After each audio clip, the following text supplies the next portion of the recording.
حفیظ طائب ہی کہہ سکتے ہیں جسے ملے وہاں سے. ہاں، اور اس میں ایک دیکھنے والی بات یہ ہے کہ حاضری کی کیفیات تو بے شمار لوگوں نے بیان کی ہیں. حاضری ہے فزیکل آپ کا وہاں موجود ہونا اس مقام پر. بالکل. حضوری ہے حضور علیہ الصلوۃ والسلام کے سامنے اپنے آپ کو موجود پانا. جی ہاں. سبحان. مجھے اچھی طرح یاد ہے کہ مرحوم حافظ لدھیانوی صاحب، حفیظ طائب صاحب اور میں جب کبھی اکٹھے جمع ہوتے تھے تو ہم اپنے اشعار میں سے ایسے اشعار ایک دوسرے کو سنایا کرتے تھے اور شغف کے ساتھ سنا بھی کرتے تھے کہ جن میں حضوری کی کیفیتیں نمایاں ہوتی ہوں، کیونکہ طائب صاحب نے حضوری کو محسوس کرایا. آپ نے دیکھا کہ یہ کسی بھی شاعر کا کہ کمال کا مقام معراج ہے، عروج اور انتہا ہے کہ وہ اس مقام پر اپنے شعری جمال کے ساتھ اس کیفیت کو منتقل کر دے سننے والے کے لیے. آج بھی آپ سب نے، ہم سب نے بیٹھ کر یہ کیفیت سنی ہے. اشکوں کا چراغا جہاں ہوتا ہے وہاں دل حضور علیہ الصلوۃ والسلام کے مواجہ میں اپنے آپ کو پاتا ہے. طائب صاحب نے نہ صرف اپنی زبان کی بنیاد پر، اسلوب کی بنیاد پر اس کو ہمیں سجا کر پیش کر دیا ہے بلکہ محسوس بھی کرا دیا ہے، اور سننے والا بھی اس حضوری کی کیفیت کو محسوس کرتا ہے. یہی شاعری کا کمال ہے کہ سننے والا یہ محسوس کرے کہ یہ تو میرے دل کی آواز ہے.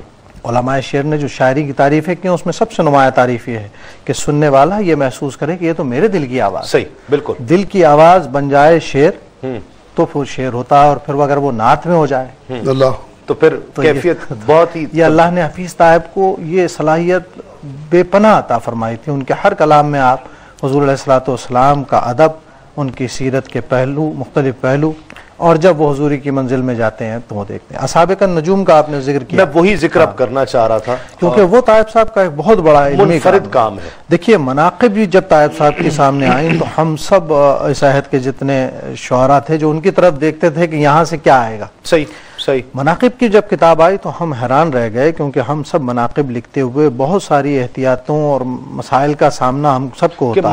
منقبت دکھے، منقبت، ایک تو منقبت دکھے، اس شخص کے شایان شان ہو، صحیح، اس کے علمی، اس کے فکری، اس کے مذہبی، اس کے روحانی درجات کو آپ پہلے سمجھیں. ہر کسی بزرگ کے بارے میں ایک بات نہیں کہی جا سکتی، اور یہی وجہ ہے کہ جب ہم ایسا کرتے ہیں تو مناقب میں سے اس کا حسن اور تاثیر کھو جاتی ہے، اور مبالغہ آرائی جو ہے نا کہیں نہ آنے پائے. صحابہ کرام کی مناقب آپ دیکھیں کہ جب ایک خاص زمانے میں ایک تحریک چلی تھی، اس کے زیر اثر جو مناقب لکھی گئیں صحابہ کرام کی، اس کے بعد ایک بہت طویل غفلت ہے، ایک مجرمانہ غفلت ہے شعراء کی طرف سے کہ ہم بہت سارے دیگر موضوعات پہ لکھتے ہیں لیکن صحابہ کرام کے محاسن اور ان کے اخلاق کریمانہ کو، ان کے اطوار کو پیش نہیں کر پائے. طائب صاحب نے پورے عہد کا کفارہ ادا کیا، اصحاب النجوم پورا شعری کفارہ ادا کیا، اور آپ اس میں عشرہ مبشرہ کو دیکھیں گے، آپ اس میں حضور علیہ الصلوۃ والسلام کے ہر اس صحابی کو دیکھیں گے جس کی کوئی نہ کوئی صفت اسے بہت نمایاں کرتی تھی. بے شمار صحابی جن کے نام بھی لوگ آج شاید پورے طور پر نہ سمجھتے ہوں، طائب صاحب نے نہ صرف اس کی سیرت و کردار کو پوری طرح پڑھا بلکہ اسے اشعار میں پیش بھی کر دیا. صحیح.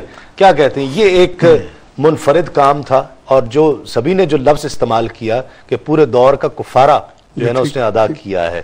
تو یہ ایک تو مناقب، اہل بیت کی مناقب، یہ ہمارا ایمان ہے اور ہمارے لیے بہت بڑی سعادت بھی ہے، لیکن تمام صحابہ کرام پر اور پھر اولیاء کرام پر لکھنا، یا پھر اہل بیت کی مناقب بھی، اہل بیت کی مناقب بھی مناقب میں شامل اور اصحاب النجوم میں بھی شامل. یہ اس کام کو کیسے دیکھ رہے ہیں؟ ایسے ہے کہ جب وہ کسی کے بارے میں لکھتے ہیں نا تو پہلے اس کی بارے میں 3-4 احادیث نقل کرتے ہیں، ٹھیک، پھر اس کے بعد ان کے بارے میں لکھتے ہیں. صحیح. اسی طرح پوری کتاب کو لکھا ہے. صحیح. آپ کا ایک خاص طور پر میں آخر میں ذکر کرنا چاہتا ہوں، جو کلیات حفیظ طائب کو آپ نے ایک جگہ پر جمع کروایا، اس کا خیال کیسے آیا ایک تو، اور یہ بہت ضروری کام تھا، یہ آپ کا احسان ہے؟ نہیں، ایسی کوئی بات نہیں ہے، یہ میرا فرض تھا، میری ڈیوٹی تھی. ہم نے اردو اور پنجابی کی نعت اور حمد کو اکٹھا کر کے میرے سارے دوستوں کا اس میں حصہ ہے، سرور حسین کا حصہ ہے، اور لاہور میں بہت سارے ہماری فاؤنڈیشن کا حصہ ہے. ہم نے سارا اس کو اکٹھا کر کے چھاپ دیا. صحیح. آپ کا بھی بڑا ایک واقعہ، جی، میں اور بھائی جان 20 سال تک اکٹھے رہے ایک مکان. 6 بیٹیاں ان کے ہاں اور 5 بیٹیاں میرے ہاں ہوئی، 11 بیٹیاں. جب 11ویں بیٹی ہمارے ہاں ہوئی تو ان کی بڑی بیٹی نے کہا، اللہ کریم اگر تو سانو پر آدھے دن تو تیرے واسطے بڑی گل سی.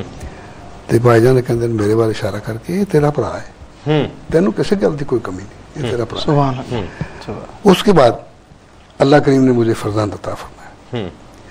جب دوسرا کی امید ہم نے بندھی تو ہم میاں بیوی نے فیصلہ کیا کہ اگر یہ فرزند ہوا تو بھائی جان کو دے دیں۔ ٹھیک ہے۔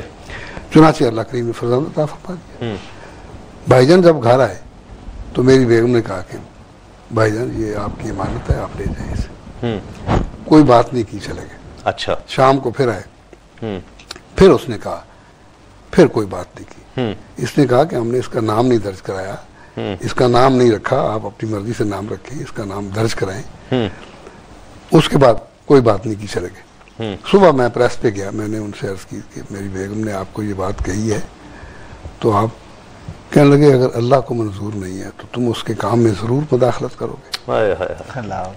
اس میں دو پنجابی کے شعر کی یہ ہویا جے میرا کلا کوٹھا نہیں، شہر دیاں یہ سڑکاں ساریاں میریاں نے، میں تے ربا راضی تیری مرضی تے، ویر لئی پر سکدیاں تیاں میری۔